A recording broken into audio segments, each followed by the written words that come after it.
स्वागत है आप सभी का।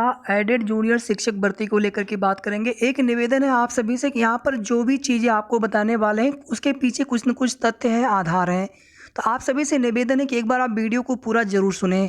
उसके बाद अगर आपके मन में कोई भी सवाल हो प्लीज़ आप कमेंट करके ज़रूर पूछें। जैसा कि आप सभी जानते हैं कि आने वाले समय में यूपी टेट और सुपर टेट नए शिक्षा सेवा चयन आयोग से कराने की तैयारी है। चर्चा चल रही है लेकिन अभी तक कोई भी ऑफिशियल नोटिस देखने को नहीं मिला है। ये भी बताया जा रहा है कि कभी भी ऑफिशियल नोटिस आ जाएगा। इसके पीछे का कारण क्या है कि पीएनपी की तरफ से जो भी परीक्षाएं हो रही है, चाहे आप जूनियर एडेड शिक्षक भर्ती को ले लीजिए जिसमें रिजल्ट को दोबारा संशोधित करना पड़ा, 69,000 शिक्षक भर्ती जिला आवंटन का मामला, 68,500 में जिला आवंटन का मामला, 69,000 में जिला आवंटन के मामले में ही आरक्षण की विसंगति। तो खैर ये आने वाली चीज़ें हैं, देखते हैं कब तक आयोग बनता है, नया आयोग बनता है और कब तक यूपी टेट और सुपर टेट हो पाता है। जबकि सुपर टेट की भर्ती के लिए लाखों अभ्यर्थी 4 साल से इंतजार कर रहे हैं, जिसमें कुछ अभ्यर्थी नए बैच वाले भी होंगे, लेकिन जो पहले के पास आउट अभ्यर्थी हैं, कहीं ना कहीं 2018 दिसंबर 2018 अंतिम भर्ती का शासनादेश 69,000 का, उसके बाद से कोई भी नई प्राथमिक शिक्षक भर्ती बेसिक में नहीं आई है। जियो कब तक आ सकता है इस पर हम बिल्कुल लास्ट में बात करेंगे। सबसे पहले यहाँ पर देखिए सब्जेक्ट कम्बिनेशन, ये कमेंट है आपके। सब्जेक्ट कम्बिनेशन एडेड जूनियर शिक्षक भर्ती में नहीं देखा जाएगा, बिल्कुल स्पष्ट यहाँ पर है। सब्जेक्ट कम्बिनेशन टीजीटी की भर्ती में देखा जाता है, पीजीटी की भर्ती में देखा जाता है, ना कि एडेड जूनियर शिक्षक भर्ती में। और अगर आप इसका नोटिफिकेशन में देखेंगे कहीं पर भी सब्जेक्ट कम्बिनेशन की बात नहीं की गई है। तो आपके मन में किसी भी तरह की यहाँ पर दुविधा नहीं होनी चाहिए कि यहाँ पर अगर वो सब्जेक्ट आपके नहीं है स्नातक में तो क्या हमें निकाल दिया जाएगा। और जिनका रिजल्ट इनवैलिड हुआ है इसकी वजह से नहीं हुआ है, ये भी बिल्कुल आप क्लियर हो लीजिए। जिनका रिजल्ट इनवैलिड हुआ है उन्होंने 2 सब्जेक्ट वाला गोला भर दिया है, मतलब अपने मैथ या साइंस एसएसटी के अलावा हिंदी वाला गोला भर दिया है, इस वजह से उनका रिजल्ट इनवैलिड हुआ है, ना कि उनके स्नातक के सब्जेक्ट की वजह से उनका रिजल्ट इनवैलिड हुआ है। तो उम्मीद करते हैं कि सब्जेक्ट कम्बिनेशन वाला मैटर बिल्कुल आपको क्लियर हो गया होगा। इनवैलिड सीरीज की वजह से, इनवैलिड सब्जेक्ट की वजह से किसी का रिजल्ट इनवैलिड हुआ है, ना कि सब्जेक्ट जो स्नातक में है वो हमारे पास सब्जेक्ट नहीं है, जिस विषय से हमने यहाँ पर पेपर दिया हुआ है उससे कोई मतलब नहीं है। तीसरी चीज़ यहाँ पर देखिए, क्या सीधे मेरिट सूची आएगी। आप देखेंगे जब SC ERT कुछ हमारे भाई गए हुए थे तो उस दिन यही बताया गया था कि सीधे सीधे मेरिट आएगी, उसके बाद आगे फिर प्रेफरेंस जो भी चीज़ें हैं। तो उसके बाद फिर अगले दिन आप देखेंगे निदेशालय प्रयागराज में भी कुछ हमारे भाई गए हुए थे, वहाँ से भी चीज़ें बिल्कुल क्लियर तो नहीं हो पाई। लेकिन जैसा कि हम लोग एक उम्मीद लेकर के चल रहे हैं कि अगर प्रेफरेंस पहले ले लिया जाता है तो कम से कम 150-200 सीटों का फ़ायदा हो जाएगा। मतलब जिनका कहीं पर सिलेक्शन हुआ रहेगा वो लोग यहाँ पर आवेदन नहीं करेंगे, जिनका फाइनली सिलेक्शन हो चुका है, नियुक्ति हो चुकी है, जो प्रोसेस में होंगे वहाँ पे अलग बात है, वो लोग कर सकते हैं आवेदन। या फिर जो बेसिक में पहले से जॉब कर रहे होंगे, भले उन्होंने यहाँ पर परीक्षा दी, उनके गुणांक भी अच्छे हों, लेकिन कहीं ना कहीं वो एडेड में या तो आना नहीं चाहेंगे, या तो अगर उनकी सर्विस हो चुकी है कुछ वर्ष, आगे चल करके प्रमोशन होते हैं। तो बहुत सारे रीजन हो सकते हैं कि यहाँ पर अभ्यर्थी प्रेफरेंस न भरते, ऑनलाइन आवेदन न करते, तो उससे जो भी सीटें खाली होती कहीं ना कहीं हमारे जूनियर एडेड के बेरोजगार कम गुणांक वाले भाइयों बहनों का सिलेक्शन हो जाता है।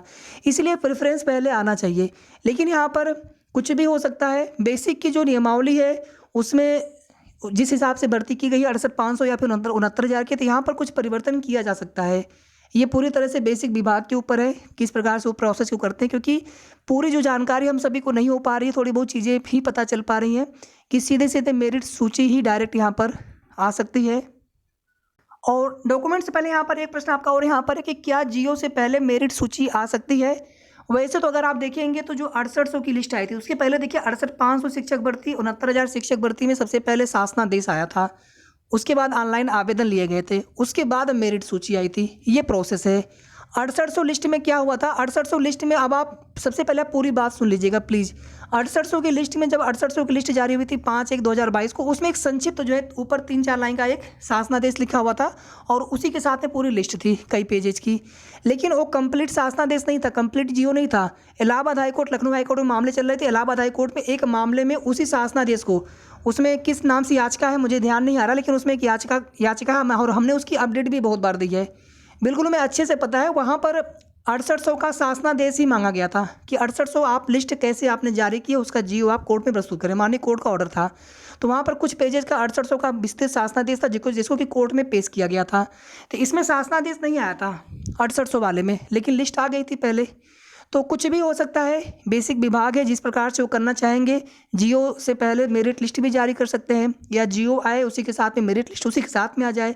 जियो आने के कुछ दिन बाद मेरिट लिस्ट आए उसके बाद प्रेफरेंस लें, या तो जियो आए प्रेफरेंस लें उसके बाद मेरिट सूची है, जैसा कि 69,000 शिक्षक भर्ती में हुआ है।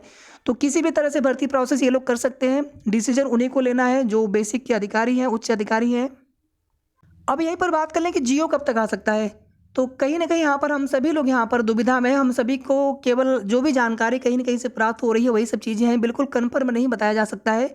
लेकिन जो 7-8 दिन का एक समय सीमा हम लोगों को बताई गई थी उसके अनुसार जो है जियो आने में ज़्यादा समय नहीं लगना है, इसी सप्ताह में कभी भी, या फिर उसमें एक तो कम से कम मीटिंग होगी। जैसे आप देखेंगे पिछली बार में जब भर्ती प्रोसेस होने वाला था उसके पहले बीएसए, सभी जिले की बीएसए के साथ एक मीटिंग होती है। जब भी जियो आने वाला होगा या फिर मेरिट सूची आने वाली होगी, एनआईसी भी पूरी तरह से वहाँ पर उनकी तैयारी होती है, उनको डाटा भेजते हैं एनआईसी को, मेरिट सूची फिर वहाँ पर बनती है। उसके बाद फिर एनआईसी के द्वारा मेरिट सूची तैयार होने के बाद उस मेरिट सूची को फिर पोर्टल पर अपलोड किया जाता है।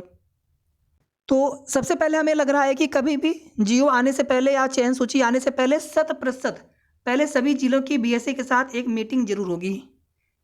शिक्षा निदेशक की हो सकती है मीटिंग, संयुक्त शिक्षा निदेशक की मीटिंग हो सकती है, ठीक है। तो एक मीटिंग 100% होगी। हो सकता है कि हम सभी को आजकल में शासनादेश भी देखने को मिल जाए। मंगलवार तक की उम्मीद की गई है इस मैटर में कि कोई ना कोई एक शासनादेश इस मामले में देखने को मिल सकता है। तो हो सकता है कि कल की डेट में हम सभी को शासनादेश देखने को मिल जाए। इसके बाद यहाँ पर डॉक्यूमेंट से संबंधित कुछ सवाल आप सभी के हैं। सबसे पहले आप देख लीजिए, डॉक्यूमेंट्स में अगर अंक वाला त्रुटि न हो, प्राप्तांक पूर्णांक 10वीं का, 12वीं का, स्नातक का, बीएड बीटी से जो आपका हो, सीटेट और यूपीटेट वो केवल अर्हताकारी है, उसकी वजह से दिक्कत नहीं हुआ था 69,000 शिक्षक भर्ती में। वहाँ पे तो कॉमन नंबर भी दिए गए थे। लेकिन 10th का, 12th का, स्नातक का, बीएड बीटीसी का जिसके नंबर आपके मेरिट में जुड़ेंगे उसमें अगर कोई त्रुटि होती है फिर उसकी वजह से आपको दिक्कत होगी 100%। पिछली बार भी ये मान्य किया गया था, लेकिन आप देखेंगे उसमें बहुत धरना प्रदर्शन, उसमें भी कंडीशनल चीज़ें थी, मामला कोर्ट में था, बहुत तरह की चीज़ें थी। लेकिन यहाँ पर फिलहाल में जिनसे मेरिट प्रभावित होगी ऐसे किसी भी त्रुटि संशोधन को एफिडेविट के माध्यम से सुधारा नहीं जा सकता है। उसके अलावा चाहे किसी भी प्रकार की त्रुटि हो, रोल नंबर में, नाम में, किसी डॉक्यूमेंट्स में किसी भी प्रकार की त्रुटि हो, आप शपथ पत्र दे देंगे उसके लिए, वो आपका मान्य कर लिया जाता है। बाद में जो है उसको करेक्शन अगर वहाँ पे आवश्यक होता है तो करेक्शन करवा सकते हैं 6 महीने के अंदर। 6 महीने के लिए एफिडेविट मान्य होता है। और अगर कोई डॉक्यूमेंट्स नहीं है, जैसे ऑनलाइन आवेदन आपने भरा होगा, वो डॉक्यूमेंट्स आपके पास नहीं है, एडमिट कार्ड उसका ना आपके पास हो, कोशिश करिए होना चाहिए, बाकी उसकी वजह से किसी का सिलेक्शन रुकता नहीं, लेकिन वो डॉक्यूमेंट्स मांगा जाता है। इसके अलावा अभी जो रिजल्ट आया हुआ है जूनियर एडेड का रिवाइज्ड रिजल्ट, वो आपने प्रिंट आउट ना निकलवाया हो, जबकि उस समय हमने कई बार कहा था कि आप प्रिंट आउट जरूर निकलवा लीजिए, उसकी फ़ोटो, स्क्रीनशॉट, पीडीएफ कुछ ना कुछ सेव करके रखिए, वो आपको आवश्यकता लगेगी काउंसलिंग के समय, सिलेक्शन होने पर, मेरिट सूची में आने पर। अब दोबारा जब ऑनलाइन आवेदन या जो भी प्रोसेस स्टार्ट होगी उसका लिंक एक्टिवेट करवाना होगा सचिव सर से बोल करके कि सर रिजल्ट उसमें कुछ लोगों को डाउनलोड करना है जिनका भी सिलेक्शन हो जाएगा, और अगर रिजल्ट उनके पास नहीं है तो वो चाहिए ही चाहिए होगा। तो कोशिश करिए आप सभी डॉक्यूमेंट्स आपके पास होने चाहिए। अनिवार्य डॉक्यूमेंट्स में ये है कि आपका रिजल्ट हो गया 10वीं का, 12वीं का, स्नातक का, टेट का, बीएड बीटीसी का, ये सभी डॉक्यूमेंट्स मिस नहीं होने चाहिए, चाहे अंक पत्र हो चाहे प्रमाण पत्र हो। अब अगर आपके मन में कोई भी सवाल हो प्लीज़ आप कमेंट करके पूछें, और वीडियो को आप सभी प्लीज़ लाइक करके ज़्यादा से ज़्यादा शेयर भी आप सभी कर दिया करें, ताकि सभी तक जो है सही जानकारी सभी को मिलती रहे। धन्यवाद।